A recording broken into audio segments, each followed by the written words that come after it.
Hallo und herzlich willkommen zu einem neuen Video. Heute zeige ich euch, wie ihr einen afrikanischen Sonnenuntergang ganz einfach mit Aquarellfarben malen könnt. Ich wünsche euch ganz viel Spaß dabei.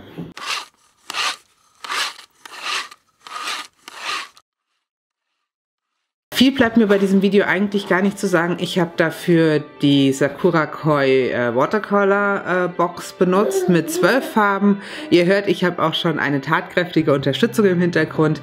Ich habe mir einfach vorgenommen, für dieses Jahr hin und wieder einfach mal ein bisschen mehr zu malen, ein bisschen was auszuprobieren und ja, nicht nur zu kolorieren, sondern halt wirklich auch zu malen, wie jetzt hier oder halt auch schon die Leinwand mit der Acrylfarbe.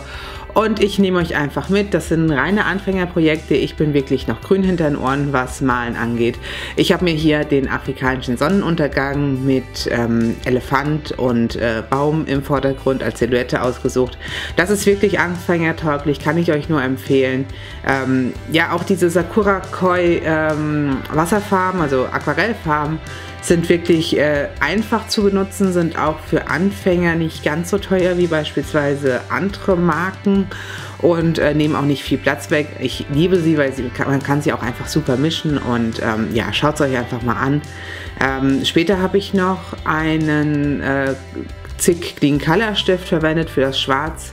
Ganz einfach, damit ich nicht alles mit dem Wasserpinsel, also mit dem Pinsel malen muss, sondern ja, im Endeffekt schon einen Aquarellstift mit Pinselspitze benutzt habe. Ist ein bisschen gemogelt, aber hat einfach das bessere Ergebnis erzielt. Ja, jetzt wünsche ich euch einfach ganz viel Spaß bei dem Video und ich sage schon mal Tschüss und bis nächste Woche.